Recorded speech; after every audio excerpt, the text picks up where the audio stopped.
La historia de David es una de las más poderosas y transformadoras de la Biblia. Desde su humilde infancia como simple pastor de ovejas hasta convertirse en rey de Israel, David nos enseña profundas lecciones sobre la fe, el arrepentimiento, el coraje y la increíble gracia de Dios. Fue un hombre que, a pesar de sus faltas y errores, tenía un corazón dispuesto a buscar la voluntad de Dios. En este video seguiremos el viaje de David, desde su inesperado llamado como futuro rey de Israel, la victoria sobre el gigante Goliat, hasta tragedias familiares y momentos de gran reflexión en los últimos años de su vida. Exploraremos el impacto de sus decisiones y cómo su legado continúa inspirándonos hoy, recordándonos que incluso frente a la adversidad y el fracaso, podemos encontrar redención y propósito al seguir a Dios. Prepárate para conocer la historia de un hombre conforme al corazón de Dios, cuya vida es una verdadera lección de fe y confianza en el plan divino. David era el menor de 8 hermanos, hijo de Isaí, un hombre de Belén de Judá, mientras que sus hermanos mayores tenían una apariencia imponente y eran vistos como fuertes candidatos para grandes responsabilidades. David cuidaba las ovejas, era una persona humilde y muchas veces despreciada. Dios, sin embargo, ordenó al profeta Samuel que fuera a la casa de Jesé para ungir al nuevo rey de Israel. A pesar de las expectativas humanas, Dios enfatizó que Él no presta atención a la apariencia exterior, sino al corazón. Cuando Samuel vio a Eliab, el primogénito, pensó que sería elegido, pero Dios rechazó esta suposición. Uno por uno, los hermanos de David fueron presentados y ninguno de ellos recibió la confirmación divina. Samuel, intrigado, preguntó a Jesé si tenía más hijos, a lo que respondió mencionando a David, que estaba en el campo cuidando las ovejas. Entonces Jesse mandó llamarlo. Al llegar, David era joven, de aspecto saludable y de ojos brillantes, pero aún así, a los ojos humanos, parecía improbable para tal misión. Sin embargo, fue en ese momento que Dios le habló a Samuel para ungirlo como el elegido para liderar a Israel. Lo que siguió fue un hito que cambió la historia de Israel y que progresivamente revelaría el propósito divino en su vida. Mientras David continuaba su vida como pastor, se desató una guerra entre Israel y los filisteos. De un lado del valle estaban los ejércitos israelitas, liderados por el rey Saúl, por el otro, los filisteos, cuyo campeón era un temible gigante llamado Goliat. Goliat, que medía casi 3 metros de altura, era un guerrero experimentado, vestido con una armadura pesada y blandiendo una lanza colosal. Durante 40 días desafió a Israel, burlándose de su fuerza y de su Dios, sin que nadie tuviera el valor de enfrentarlo.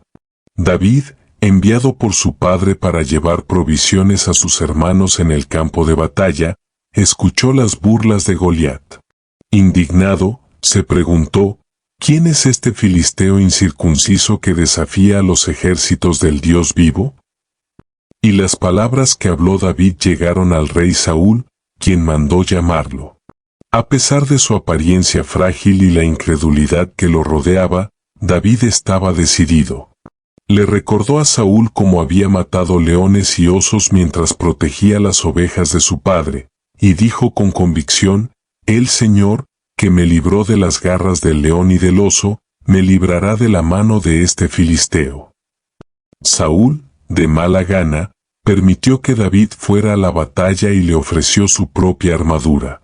Sin embargo, David la rechazó, era demasiado pesado y desconocido. Prefirió confiar en lo que sabía utilizar, una honda y 5 piedras lisas que recogió del arroyo. Al acercarse al gigante, Goliat lo despreció y se rió al ver que Israel había enviado un joven pastor.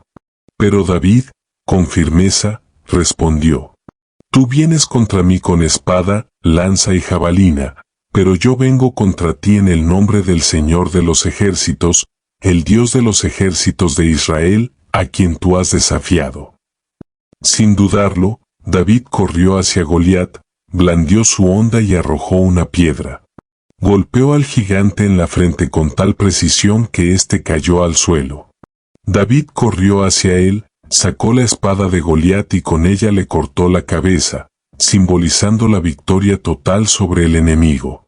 El ejército filisteo, al ver derrotado a su campeón, huyó desesperado. Israel celebró y David fue aclamado como un héroe. Pero para David, esa victoria no fue resultado de su habilidad o valentía, sino de la fe en el Dios que no abandona a quienes confían en él. Esta victoria no solo cambió el curso de la batalla, sino que también marcó el comienzo de un capítulo significativo en la vida de David, aportándole el favor del pueblo y la atención del rey Saúl, aunque también trajo desafíos aún mayores. Después de la victoria sobre Goliat, David comenzó a ganar notoriedad en Israel. Sin embargo, su vínculo con la corte de Saúl comenzó incluso antes de este acontecimiento, en circunstancias marcadas por la soberanía divina. El rey Saúl, rechazado por Dios por su desobediencia, comenzó a ser atormentado por un espíritu maligno que lo llenaba de angustia e inquietud. Sus consejeros, preocupados por el estado del rey, sugirieron buscar a alguien experto en tocar el arpa, pues creían que la música podría aliviar el tormento. Uno de los siervos de Saúl mencionó a David, describiéndolo como un joven pastor hábil, valiente, bien parecido y, sobre todo, con el Señor a su lado. Entonces Saúl envió mensajeros a la casa de Jesé, pidiéndole a David que se presentara ante él. Isaí, honrado por el llamado, envió a David al rey, acompañado de regalos, entre ellos pan, vino y un cabrito. Cuando David comenzó a tocar su arpa ante Saúl, sucedió algo extraordinario. El espíritu maligno se fue y el rey experimentó alivio y paz. El talento musical de David, combinado con la presencia de Dios en su vida, lo convirtió en un poderoso instrumento de consuelo. Saúl quedó tan impresionado con David que lo puso a su servicio permanente, como músico y más tarde como su escudero. También desarrolló un gran afecto por el joven, pidiéndole que permaneciera en la corte. Durante este periodo, David no solo sirvió al rey, sino que también adquirió experiencia y observó de cerca la dinámica del reino, un aprendizaje que sería crucial para su futuro como líder de Israel. Aunque la relación entre Saúl y David comenzó favorablemente, con el tiempo se volvería cada vez más tensa al darse cuenta Saúl de que Dios estaba con David de una manera especial. Pero por ahora, David se mantuvo fiel y sirvió al rey con humildad, cumpliendo el propósito divino para ese momento de su vida. Poco después de que David derrotara a Goliat y fuera llevado ante Saúl, Jonatán quedó profundamente impresionado por él. Algo en el coraje, la fe y el carácter de David conmovió el corazón de Jonatán y se desarrolló una conexión inmediata entre los dos. Jonatán, un valiente guerrero y heredero natural del trono de Israel, reconoció algo especial en David. Vio que Dios estaba con el joven pastor y, en un acto de gran humildad y generosidad, hizo un pacto con David, entregándole su manto, su túnica, su arco, su espada y su cinturón. Este gesto fue más que un regalo, era un símbolo de rendición, como si Jonatán reconociera que David, no él, estaba destinado por Dios a ser el próximo rey de Israel. Su amistad creció a través de los desafíos. Cuando Saúl comenzó a desconfiar de David y a sentir celos de su creciente popularidad entre el pueblo, Jonatán actuó como mediador. Trató de defender a David ante su padre, argumentando que David era fiel al rey y había traído una gran victoria a Israel al derrotar a Goliat. Sin embargo, la envidia de Saúl no hizo más que crecer y comenzó a planear la muerte de David. Jonatán, fiel a su amigo, informó a David de los planes de su padre y lo ayudó a escapar varias veces. En un momento particularmente conmovedor, Jonatán y David idearon una señal secreta para confirmar si David estaba en peligro. Jonatán usó flechas como código, disparándolas más allá de donde se escondía David, indicándole que debía huir.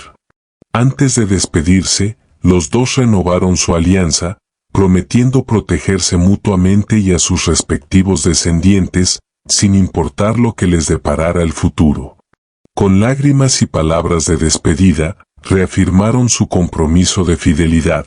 El Señor esté entre yo y vosotros, entre mi descendencia y vuestra descendencia para siempre. La amistad de Jonatán con David estuvo marcada por el altruismo, el coraje y la fidelidad, un vínculo que desafió las convenciones políticas y las tensiones familiares. Aunque Jonatán era el heredero natural del trono, decidió honrar el plan de Dios y proteger a David, incluso a costa de su propia seguridad. Esta amistad, fundada en la fe y la obediencia a Dios, es un poderoso ejemplo de amor sacrificial y compromiso. Con el paso del tiempo, la envidia y la paranoia de Saúl hacia David se salieron de control. El rey vio en David no solo un rival político, sino una amenaza directa al trono que tanto luchó por conservar. El pueblo de Israel aclamaba a David después de sus victorias militares, cantando, Saúl mató a sus miles, pero David a sus 10,000. Esta aclamación despertó aún más odio en el corazón de Saúl. Al principio, Saúl intentó matar a David subrepticiamente. Le arrojó su lanza a David mientras tocaba el arpa, pero David escapó. En otras ocasiones, Saúl intentó exponer a David a un peligro mortal, como enviarlo a batallas arriesgadas con la esperanza de que lo mataran. Incluso el matrimonio de David con Mical, la hija de Saúl, fue utilizado como una artimaña, exigiendo como dote que matara a 100 filisteos, algo que Saúl creía imposible. Pero David, con la ayuda de Dios, cumplió el desafío y se casó con Mical. Cuando estos intentos fracasaron, Saúl se volvió más directo y ordenó capturar y matar a David. Advertido por Jonatán y Mical, David huyó de la corte, comenzando años de persecución. Vagó de un lugar a otro, siempre un paso por delante de los soldados de Saúl, buscando refugio en el desierto, en cuevas e incluso entre los filisteos, enemigos de Israel. Incluso siendo un fugitivo, David atrajo a un grupo de seguidores, hombres descontentos, endeudados y marginados, que lo reconocieron como un líder. Los moldeó en un grupo disciplinado, que eventualmente se convertiría en la base de su ejército. Durante este periodo de huida, David tuvo dos oportunidades claras de matar a Saúl, pero en ambos casos optó por perdonarle la vida al rey. En una cueva en Engedi, Saúl estaba buscando a David en el desierto, cuando entró solo a la cueva para descansar, sin saber que David y sus hombres se escondían en el fondo de la misma cueva. Los hombres de David lo alentaron a matar a Saúl, argumentando que Dios había entregado al rey en sus manos. Sin embargo, David solo cortó discretamente el borde del manto de Saúl como prueba de que podría haberlo matado, pero decidió no hacerlo. Cuando Saúl se fue, David reveló lo que había hecho, diciendo, «Que el Señor me guarde de levantar mi mano contra el ungido del Señor». En el campamento de Saúl, en otra ocasión, David y uno de sus hombres, Abisai, entraron al campamento de Saúl de noche mientras todos dormían. Encontraron a Saúl durmiendo con su lanza clavada en el suelo a su lado. Abisai se ofreció a matar al rey en el acto, pero David volvió a negarse, diciendo, «¿Quién podrá alzar su mano contra el ungido del Señor y ser inocente?». En cambio, David tomó la lanza y el cántaro de agua de Saúl como evidencia de que una vez más le había perdonado la vida. Estos actos de misericordia demostraron el carácter de David. Confió en que Dios, no él, sería el que juzgaría a Saúl y determinaría el momento en que le sería entregado el trono. Incluso en medio de la persecución, David mantuvo su fe y obediencia, negándose a tomar el trono en sus propias manos. Estos años de huida moldearon a David y pusieron a prueba su paciencia, fe y liderazgo. Aprendió a depender completamente de Dios en tiempos de incertidumbre, mientras esperaba el cumplimiento de las promesas divinas. Mientras huía de Saúl, David no estuvo solo por mucho tiempo. Poco a poco, hombres de todas partes de Israel comenzaron a unirse a él. Eran personas insatisfechas con el liderazgo de Saúl, hombres endeudados, afligidos y marginados, que veían en David a un líder justo y capaz. Formaron un grupo de 400 hombres, que luego crecería hasta 600, conocidos como los valientes de David. Estos hombres eran inicialmente un grupo desorganizado, pero bajo el liderazgo de David se convirtieron en una fuerza militar cohesiva y muy eficaz. David los entrenó, les enseñó disciplina y los guió en batallas estratégicas, forjándose una reputación como un comandante sabio y valiente. David estableció su base inicial en la cueva de Adulam. Este lugar se convirtió en un punto de encuentro para sus seguidores, pero también en un lugar donde David comenzó a dar forma a la identidad de su grupo. Se aseguró de que su familia estuviera a salvo enviando a sus padres a refugiarse con el rey de Moab, en reconocimiento a los orígenes de su bisabuela Ruth, que era moabita. En uno de sus primeros actos como líder militar, David escuchó que los filisteos estaban atacando la ciudad de Keila. A pesar de su posición de fugitivo, buscó la guía de Dios y, con sus hombres, fue a rescatar la ciudad. La victoria fue completa y David liberó a Keila, reforzando su imagen de defensor del pueblo de Israel. Durante el tiempo que David vivió en el desierto de Sif y Maón, dirigió a su grupo en estrategias de supervivencia y batallas contra los filisteos. El desierto era un ambiente hostil, pero David utilizó su experiencia como pastor para sobrevivir y liderar. Mostró habilidad táctica para evadir emboscadas y proteger a comunidades vulnerables de los ataques enemigos. En un momento de desesperación, David buscó refugio entre los propios filisteos, los enemigos históricos de Israel. Se presentó al rey Aquis de Gat, quien, sorprendentemente, aceptó a David y sus hombres. David recibió como base la ciudad de Ziklag, donde vivió más de un año. Durante este tiempo, David dirigió ataques contra los enemigos de Israel, pero hizo parecer que estaba actuando contra su propio pueblo, engañando a los filisteos. David no solo dirigió a sus hombres en la batalla, sino que también demostró ser un líder compasivo y justo. En un incidente con Nabal, un hombre rico y tonto que se negó a ayudar a David y sus hombres, Abigail, la esposa de Nabal, le impidió a David actuar por venganza. Más tarde, Abigail se convirtió en la esposa de David, marcando un momento de sabiduría y prudencia en su liderazgo. Cuando los amalecitas saquearon Ziklag y llevaron cautivas a sus familias, David enfrentó una gran prueba. Sus propios hombres, desesperados, consideraron la posibilidad de apedrearlo. David, sin embargo, buscó fuerzas en el Señor, reunió a sus hombres y emprendió una audaz persecución, derrotando a los amalecitas y recuperando todo lo que se había perdido.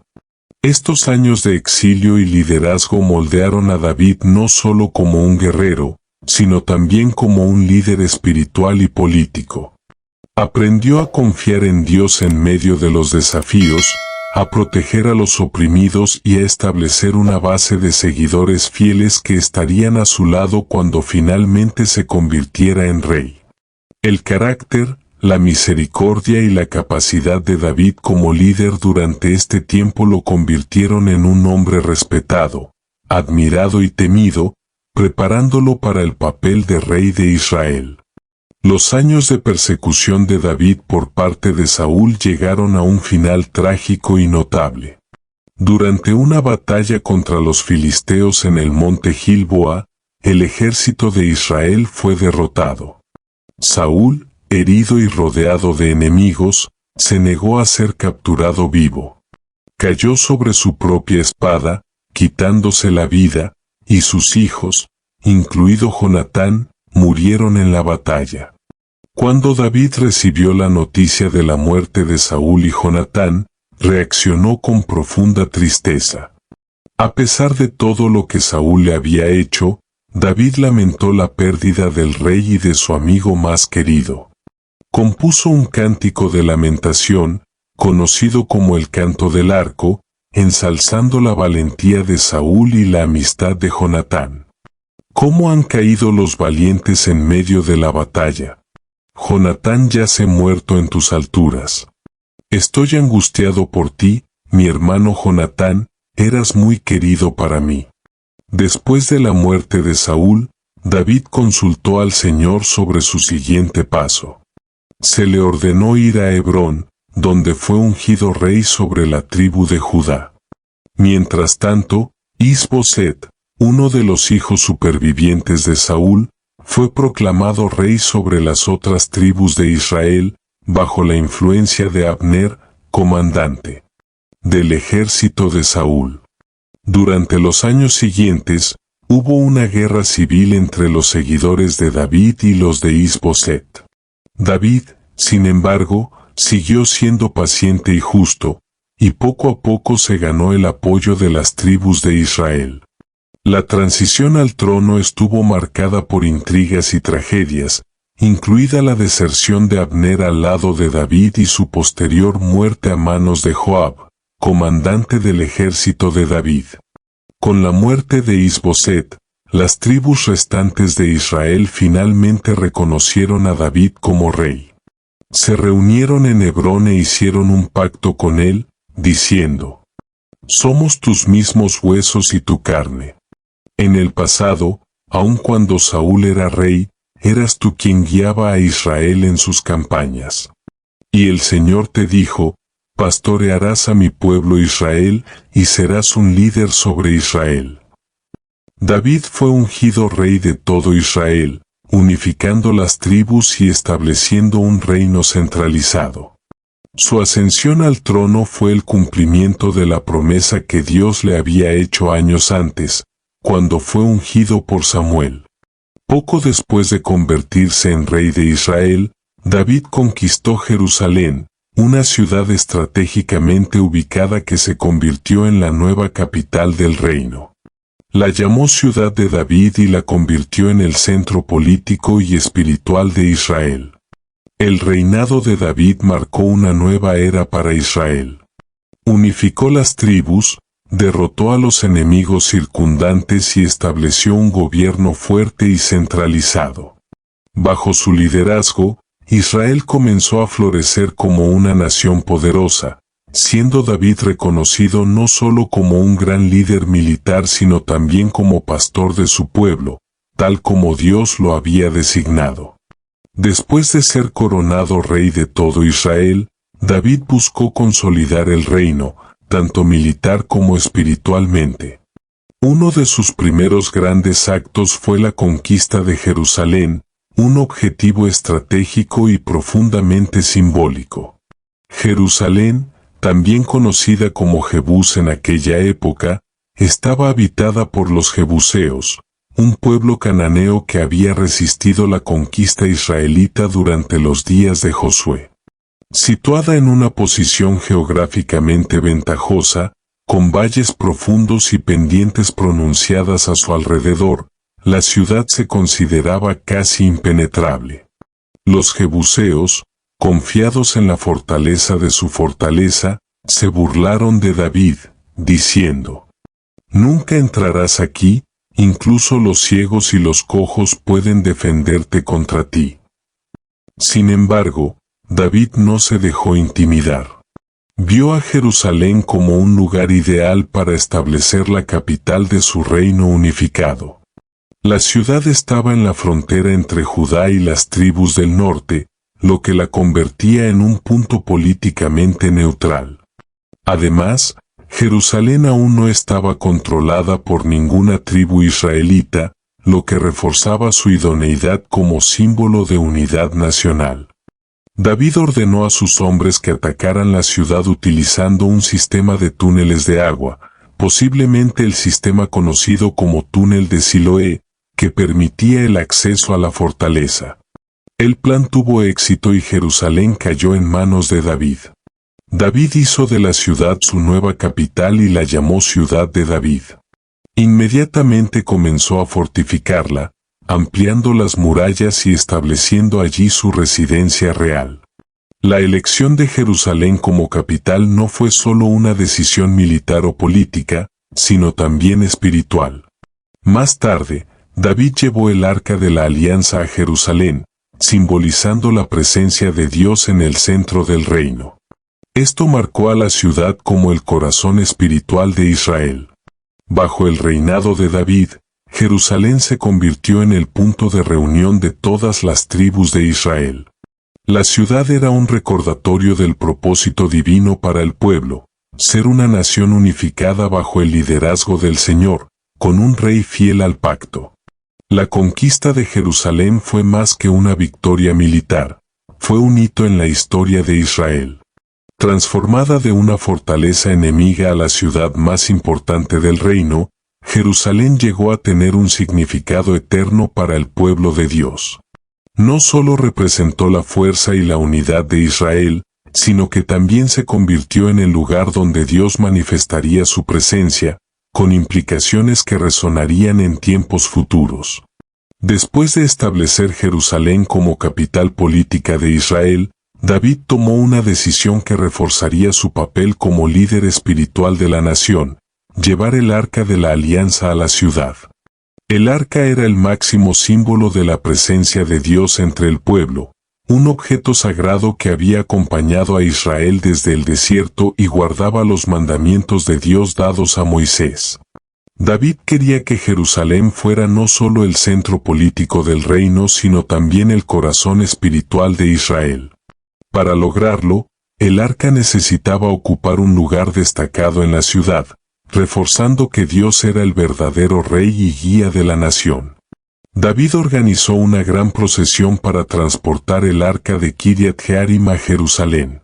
Con entusiasmo y alegría, él y todo el pueblo celebraron con música, bailes e instrumentos, creando un ambiente de mucha alegría. Sin embargo, a mitad del viaje sucedió algo inesperado. El arca fue colocada en un carro nuevo tirado por bueyes, pero en un momento los bueyes tropezaron. Usa, uno de los hombres que llevaba el arca, extendió su mano para sostenerla y evitar que cayera. Aunque su intención parecía buena, este acto desconoció las órdenes específicas de Dios respecto al manejo del arca. Solo los levitas, usando varas especiales, podían tocarla. El Señor irrumpió contra Usa y lo mató en el acto. Este acontecimiento causó gran temor en David y el pueblo. Se preguntó, ¿cómo podrá llegar el arca del Señor a mi ciudad? Temeroso de llevar el arca a Jerusalén, David la dejó en casa de Obed-edom, un levita, donde permaneció durante 3 meses. Durante este periodo, la casa de Obed-edom fue bendecida, mostrando que la presencia de Dios era fuente de prosperidad para quienes lo honraban. Después de enterarse de las bendiciones en la casa de Obed-edom, David decidió intentarlo de nuevo. Esta vez siguió cuidadosamente las instrucciones de Dios. Los levitas llevaban el arca sobre sus hombros, utilizando las varas, como estaba ordenado en la ley de Moisés. El camino a Jerusalén se convirtió en una procesión de alegría y reverencia. Cada 6 pasos que daban los portadores del arca, David ofrecía sacrificios al Señor. Él mismo dirigió la celebración, vestido con una estola sacerdotal de lino, bailando con todo su vigor ante el arca. El rey, con humildad y adoración, demostró que aunque era el gobernante de Israel, era sumiso al Señor. Cuando la procesión llegó a Jerusalén, David continuó bailando fervientemente, sin tener en cuenta su dignidad real. Esta actitud fue mal vista por su esposa Mical, hija de Saúl, quien lo observaba desde la ventana. Ella lo regañó diciendo que se había comportado de manera inapropiada.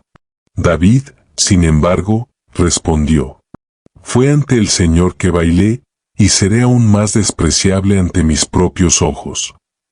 El arca fue colocada en una tienda especial que David había preparado para ella.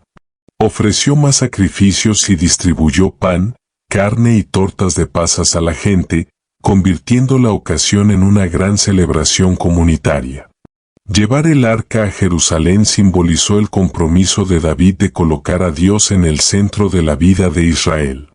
Fue una lección clara de que mientras el Señor fuera honrado y obedecido, su presencia traería bendiciones.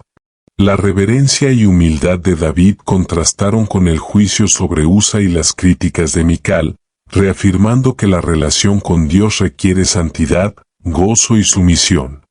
Este evento consolidó a Jerusalén no solo como la capital política de Israel, sino como la ciudad donde el nombre de Dios sería exaltado, allanando el camino para la construcción del futuro templo. El reinado de David, a pesar de sus victorias y grandeza, no estuvo exento de defectos morales y espirituales. Uno de los momentos más oscuros de su vida y reinado fue el pecado que cometió con Betsabé, esposa de Urías, uno de sus valientes guerreros. Durante una primavera, cuando los reyes solían ir a la guerra, David permaneció en Jerusalén, probablemente por la seguridad de su reino consolidado. Una tarde, mientras caminaba por su terraza, David vio a Betsabé, que se estaba bañando.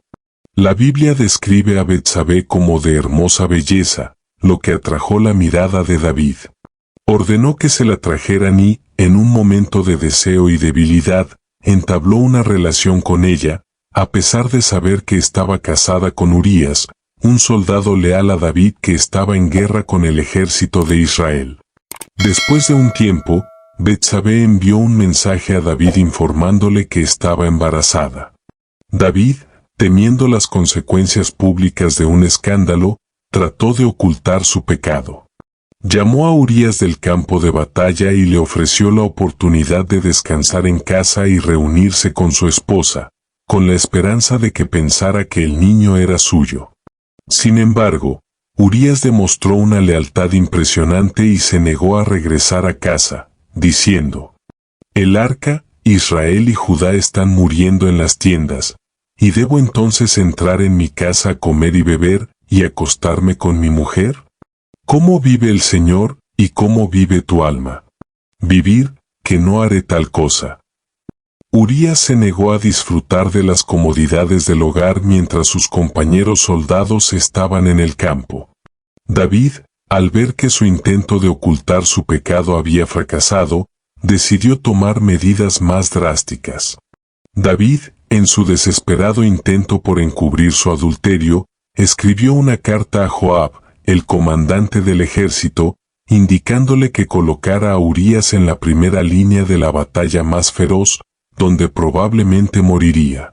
Joab, sin lugar a dudas, siguió las órdenes de David. Urías quedó en una posición vulnerable y, como se esperaba, murió en la batalla. Cuando Betsabé se enteró de la muerte de su marido, se puso de luto.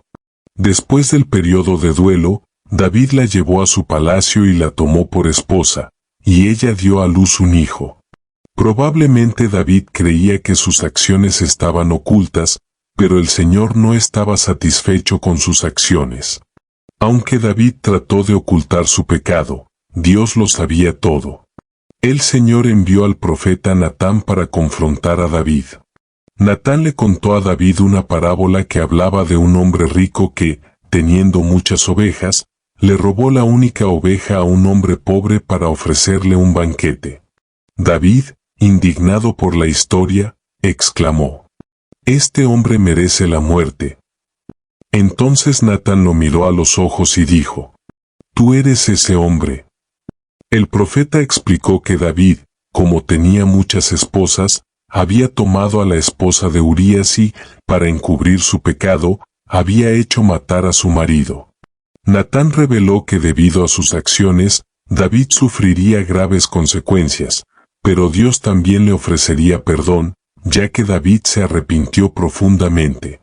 Natán dijo que el hijo nacido de Betsabé moriría como señal de la disciplina de Dios. David, conmovido por la dura reprimenda, se arrepintió de inmediato. Reconoció su pecado ante Dios y hizo una oración de confesión. He pecado contra el Señor. Después del enfrentamiento con Natán, el primer juicio se llevó a cabo rápidamente. El hijo de David y Betsabé enfermó gravemente. Durante 7 días, David ayunó, oró y se postró suplicando ante Dios, pidiendo la curación del niño. Sin embargo, el niño murió, tal como Natán había profetizado. A pesar de su dolor, David aceptó el juicio de Dios, se puso de pie, adoró al Señor y consoló a Betsabé, demostrando un corazón arrepentido y humilde. Las complicaciones en su familia se intensificaron con sus hijos. Amnón, el primogénito de David, desarrolló una pasión enfermiza por su media hermana Tamar. Incapaz de controlar sus deseos, la engañó fingiendo estar enfermo, y cuando ella fue a cuidarlo, Amnón la violó. Después del acto, sintió desprecio por ella y la rechazó cruelmente, arruinando su honor y trayendo vergüenza a su vida. David se indignó mucho al enterarse de lo sucedido, pero no tomó medidas significativas contra Amnón. El silencio y la inacción de David generaron resentimiento en Absalón, hermano de Tamar, quien decidió vengar por su cuenta a su hermana. 2 años después del incidente con Tamar, Absalón organizó un banquete e invitó a todos los hijos de David. Durante la celebración, ordenó a sus sirvientes que mataran a Amnón, consumando así su venganza. Después del asesinato, Absalón huyó a Gesur, donde permaneció exiliado durante 3 años. Aunque David estaba profundamente entristecido por la muerte de Amnón, también extrañaba a Absalón. Finalmente, Absalón fue llevado de regreso a Jerusalén, pero la relación con su padre siguió siendo tensa y distante. Alimentando la amargura y la ambición, Absalón comenzó a conspirar contra David, aprovechando su posición para ganarse el favor del pueblo. Con el paso del tiempo, Absalón se declaró rey en Hebrón, reunió un gran ejército e inició una rebelión contra su padre. Obligado a huir de Jerusalén, David abandonó la ciudad con sus fieles seguidores, lamentando profundamente el conflicto con su propio hijo. La guerra civil entre las fuerzas de Absalón y los leales a David culminó en una feroz batalla. En el conflicto final, Absalón fue derrotado. Durante su fuga, quedó atrapado por su cabello en la rama de un árbol, y Joab, el comandante del ejército de David, desobedeció las órdenes de perdonar a Absalón y lo mató. La noticia de la muerte de Absalón devastó a David, quien lloró amargamente y dijo: Absalón, hijo mío, Absalón, ojalá hubiera muerto en tu lugar. La rebelión de Absalón no fue el único desafío que enfrentó David. Después de este episodio, otra revuelta encabezada por Saba, un benjamita, amenazó la estabilidad del reino. Además, los últimos años de David estuvieron marcados por intrigas políticas y disputas sobre la sucesión al trono, que involucraron a sus hijos Adonías y Salomón. Las tragedias que marcaron la vida de David fueron reflejo de las consecuencias de sus pecados, impactando profundamente a su familia y su reinado. Con el paso de los años, David empezó a sentir los efectos de la edad. El vigor que lo había convertido en un líder militar despiadado y un gobernante dinámico dio paso a la fragilidad. Aún así, siguió profundamente consciente de su papel como rey ungido de Dios y dedicó sus últimos años a consolidar su legado y preparar el reino para la próxima generación. En los últimos años, David ha enfrentado dificultades físicas. En una ocasión, fue protegido por sus guerreros durante una batalla contra los filisteos, pues ya no podía luchar como antes. Esto marcó el final de su participación activa en las guerras. La necesidad de proteger al rey llevó a sus hombres a declarar: «Nunca más saldrás a la batalla con nosotros, para que no apagues la lámpara de Israel». David pasó más tiempo en Jerusalén, gobernando y reflexionando sobre los acontecimientos de su vida. Consciente de sus errores y de las misericordias de Dios, David escribió muchos salmos en los que expresaba tanto arrepentimiento como gratitud. Meditó sobre las promesas divinas, incluido el pacto de que su linaje permanecería en el trono para siempre. Esta promesa apuntaba al Mesías, que vendría de la casa de David. Además, comenzó a planear la construcción de un templo para el Señor, deseando un lugar fijo donde pudiera guardarse el arca del pacto. Sin embargo, Dios no permitió que David construyera el templo, ya que era un hombre de guerra y sangre. Esta tarea quedaría reservada para su hijo y sucesor, Salomón. A pesar de esto, David reunió materiales y organizó los recursos necesarios para el gran proyecto, mostrando su devoción al Señor. A medida que se acercaba el final de su vida, las tensiones en su familia volvieron a aumentar. Adonías, uno de sus hijos, intentó proclamarse rey aprovechando la debilidad de David. Reunió aliados, entre ellos Joab y el sacerdote Abiatar, y celebró una ceremonia para asegurar el trono. Sin embargo, Betsabé y el profeta Natán intervinieron, recordándole a David su promesa de que Salomón sería el próximo rey. A pesar de su mala salud, David actuó rápidamente. Ordenó ungir a Salomón y proclamarlo rey ante el pueblo, confirmando su elección como legítimo sucesor. Incluso con conflictos familiares, David mantuvo su enfoque en preservar la unidad de Israel.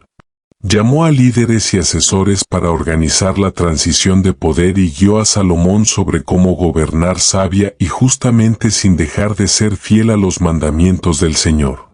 Los últimos años de David estuvieron marcados por momentos de profunda introspección, desafíos políticos y el deseo de garantizar que el reino permaneciera estable después de su muerte. En los últimos días de su vida, David se dedicó a asegurar que su hijo Salomón estuviera preparado para gobernar Israel. Reconociendo que su muerte estaba cerca, llamó a Salomón para darle instrucciones específicas, tanto para gobernar sabiamente como para permanecer fiel al Señor. David, bajo dirección divina, eligió a Salomón como su sucesor. Aunque hubo otros hijos que reclamaron el trono, como Adonías, David reafirmó la voluntad de Dios de que Salomón fuera el próximo rey. Esta elección no fue solo una cuestión política, sino también espiritual, ya que Salomón tuvo un papel importante en el plan. Poco antes de su muerte, David llamó a Salomón y le dio un consejo solemne, registrado en un Reyes 2. Esfuérzate y sé hombre. Guarda los preceptos de Jehová tu Dios, andando en sus caminos, y guardando sus estatutos, sus mandamientos, sus juicios y sus testimonios, como está escrito en la ley de Moisés, para que prosperes en todo lo que haces y donde quiera que vayas. David le recordó a Salomón que el éxito de su reinado dependía de su obediencia a Dios. También enfatizó la importancia de administrar justicia, mencionando cuestiones no resueltas como las acciones de Joab y Simei, instruyendo a Salomón para que se ocupara de estos asuntos según fuera necesario. David había querido construir un templo para el Señor, pero Dios se lo impidió, diciendo que esta tarea la llevaría a cabo su hijo. Por lo tanto, David se propuso preparar a Salomón para esta misión. Reunió grandes cantidades de materiales, entre ellos oro, plata, madera de cedro, piedras preciosas y hierro, y organizó a los trabajadores y artesanos que serían necesarios para la obra. David también llamó a los líderes de Israel y los animó a apoyar a Salomón en la construcción del templo, diciendo: Ahora pues, esforzaos y haced esto, y el Señor estará con vosotros. David celebró una ceremonia pública para declarar rey a Salomón, consiguiendo el apoyo de los líderes y el pueblo de Israel. Ofreció oraciones a Dios, pidiendo sabiduría y discernimiento para Salomón, y agradeció al Señor por permitirle ver la continuidad del linaje real. David, Con sus preparativos, no solo aseguró la estabilidad de la transición del poder, sino que también estableció una base espiritual para el reinado de Salomón, encargándole buscar la voluntad de Dios en todas las decisiones. La vida de David es una narrativa rica en lecciones de fe, redención y humanidad. Fue un hombre conforme al corazón de Dios, pero también alguien marcado por errores, arrepentimientos y consecuencias. David nos enseña que Dios no elige a los perfectos, sino a aquellos cuyos corazones están dispuestos a alinearse con su voluntad. David nos muestra el poder de confiar en Dios. Desde su juventud, enfrentando a Goliat, hasta sus batallas y desafíos como rey, supo que la fuerza del Señor era mayor que cualquier adversidad. Hoy estamos llamados a ejercer la misma confianza, sabiendo que Dios es fiel a sus promesas y nos fortalece en nuestras luchas. La historia de David también destaca que nuestras decisiones tienen consecuencias. Sus pecados con Betsabé y Urías trajeron tragedia a su familia y a su reino, pero su arrepentimiento genuino nos recuerda que Dios siempre está dispuesto a perdonar. En nuestros días, tenemos el desafío de reconocer nuestros errores, buscar la misericordia de Dios y corregir nuestros caminos. David escribió salmos de profundo arrepentimiento, como el Salmo 51, que muestra que un corazón contrito es precioso a los ojos de Dios. Esto nos enseña que incluso en nuestros fracasos más graves, podemos acercarnos a Dios con sinceridad, confiando en su gracia y perdón. Aunque David no construyó el templo, preparó el camino para que Salomón cumpliera esta tarea. Nos recuerda que nuestro papel en el plan de Dios a menudo implica preparar el terreno para las generaciones futuras. Nuestra obediencia hoy puede dar frutos duraderos. Sobre todo, David señala a Jesucristo, el Mesías prometido que vendría de su linaje. Cristo es el Rey perfecto, que reina para siempre en justicia y paz. Al reconocer a Jesús como el cumplimiento de las promesas hechas a David, vemos que la historia del pastor convertido en rey no se trata solo de él, sino del plan redentor de Dios para toda la humanidad. Hoy, la vida de David nos inspira a buscar intimidad con Dios, a vivir en obediencia a su palabra y a confiar en su gracia transformadora, sabiendo que Él puede usar nuestras vidas para su gloria, sin importar nuestros fracasos. Deja tu opinión sobre el vídeo en los comentarios. Espero que este contenido haya sido relevante para ti. Así que apóyame suscribiéndote para no perderte ninguno de nuestros vídeos. Deja tu me gusta y comparte, para que este vídeo llegue a más personas. Juntos, podemos traer este contenido para iluminar a todos. Dios lo bendiga.